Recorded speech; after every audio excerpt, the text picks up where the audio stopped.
Expand your mind and enrich your world. It's time for another outstanding podcast from ICRT.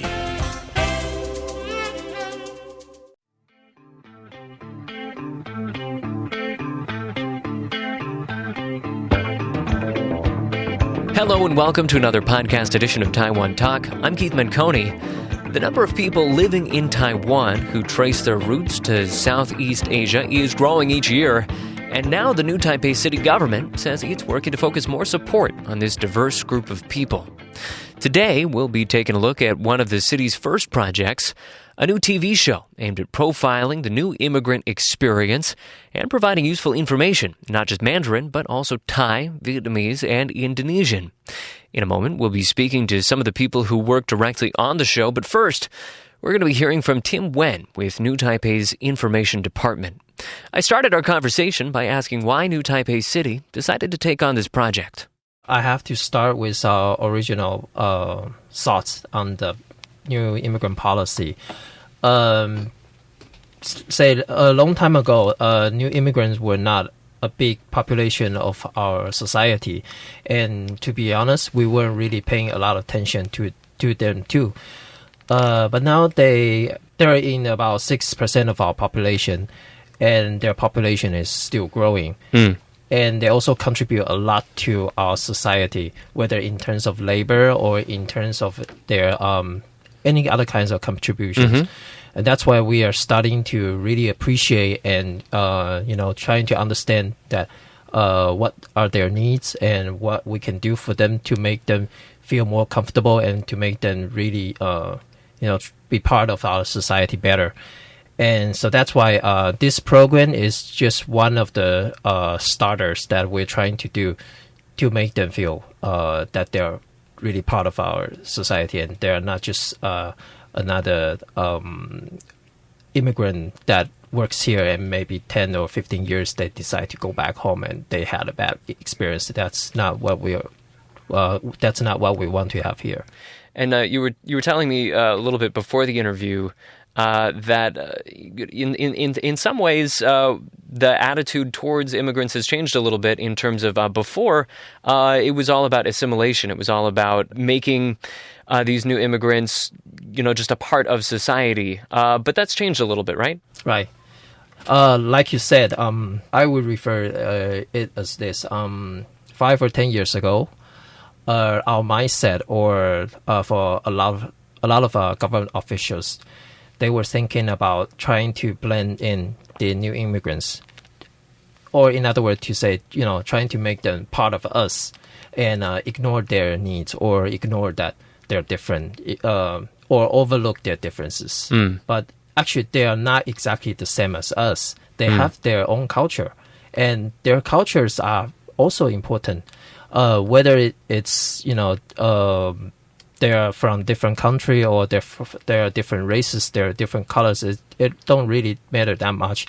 We are starting to understand that when they bring in their own culture to our society, to Taiwan, they're bringing a lot of thoughts, a lot of creativities, or a lot of ideas that can actually help us build our home better. That can actually help us or help our enterprises, our companies, to generate different creativities towards our productions, and it also help our companies overseas so that they can, in other words, penetrate different market better because we understand different cultures. So what do you think is behind this change in attitude? What do you think is the biggest factor that has made people in government rethink this? It's probably a lot to do with globalization. Taiwan is opening up to the rest of the world.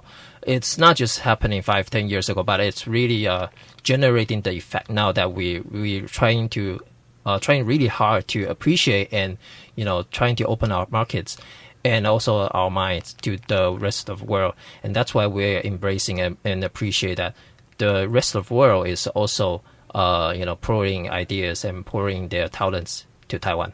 So up next, we're going to be speaking to some people who work directly on the show. First up, Karen Shu. She heads the Global Workers Organization here in Taiwan. It's an advocacy group for immigrant workers.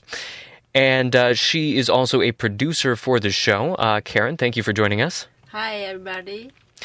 And also, we'll be speaking with Tina Sun. She also works with Global Workers Organization, and she is a host and a translator for the show. Tina, thanks for joining us. Oh, hello. Thank you. So, Karen, I wanted to start by asking you, just tell us a little bit about this program. What are some of the things that you're hoping to include in this program? And why are those things that you want to show about these new immigrants? The program consists 4 units about the tests that were missed, introduced migrants countries' inclusion. And the second is... So some of the food that they really miss from back home. Yeah. And sometimes because they like that inclusion, so they try to use the Taiwan's materials to cook it. Mm-hmm. Okay, so the second unit is the home fairy tale. You know, they speak the their home country fairy tale in Mandarin, and to teach Taiwanese children to know their native country. Oh, okay. So they're learning a little bit about that other country's culture through the fairy tales and stories. Yes. And the third one is experts in different working field, because there are so many migrant people. They work here in different field. They do very good, and so we want to introduce these people to encourage the other ones. Yeah.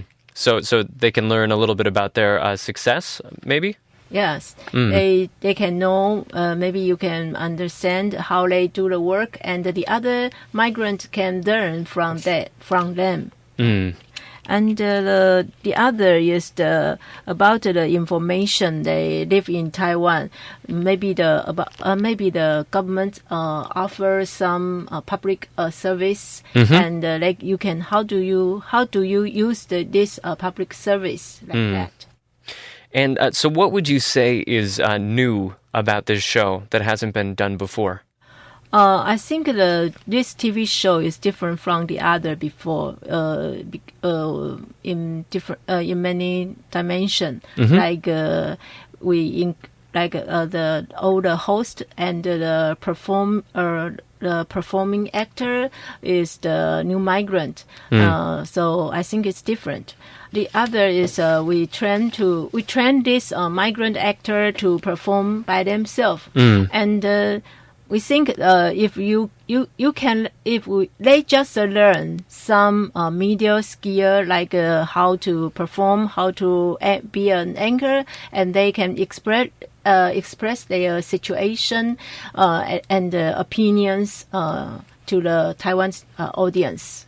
So what you're saying is it's important to you that these people be able to express themselves directly to the audience. They don't have anybody else that's speaking for them. Yes, because in the other migrant TV show, they just ask, maybe the Taiwanese people tell them, okay, what will they need? What will the migrant people need? But we don't want that. We want the migrant people to express themselves by themselves. Because in the GWO's philosophy, we deeply believe in nothing about us without us. So we just want them to express their self and their opinion, their situation to the people in Taiwan. For those of you at home who missed that, they're saying we don't want people talking about us without us included. We want to be included in the conversation is the main thing. Now, I want to go to you, Tina, now. And so you're a host on the show. So one of the most interesting things about this show is that it's not just in Chinese. It's one of the few shows that you're going to find in Taiwan that's in a language other than Chinese. It's in Thai, it's in Vietnamese, it's in Indonesian. Why do you think that that's important, that you're providing a show in all of these different languages?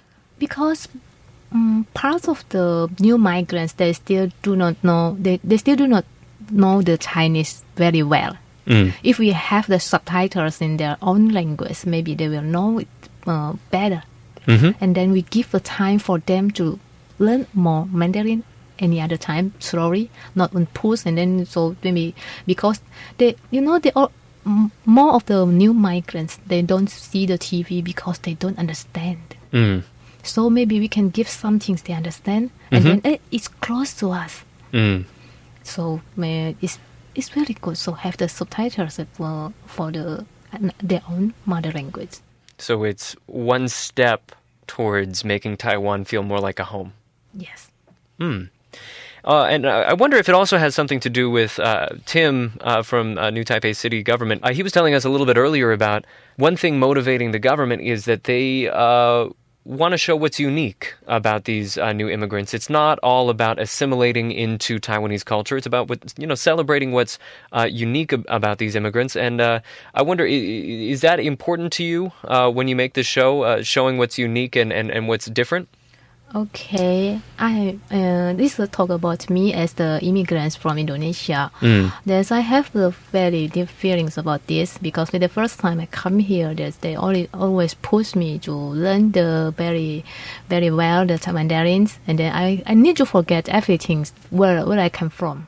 Oh, so you had to learn the reading and the writing, and you almost lost a part of yourself. Yes, not reading and writing only, but reading and writing is a must, I think, when I come to Taiwan. But about the culture, about how I cook, about what I can do, or anything, and then maybe I almost lost myself. I almost lost my language, and then.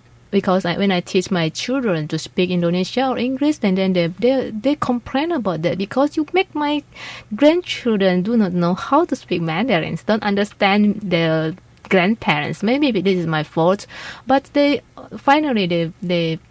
want me to forget anything about my country. They want me to know the country, the Taiwanese very well, and then to do what they do. They all. Oh, you're saying you felt like you had a lot of pressure to just become totally Taiwanese and lose the Indonesian part of yourself. Yes, and then this program can show the elderly of the Taiwanese. There is a lot of new migrants here, and then they have their own cultures, and it's not a taboo. And it's not a very different with them. They also can learn the Mandarin besides they're still speaking their own language to their children. And then they also can introduce their culture, their dishes, or the stories in their hometowns besides the stories of Taiwan. That's what I think. This is a very big contribution. Besides, there is about the one who succeeds in here, who work and stay well in Taiwan.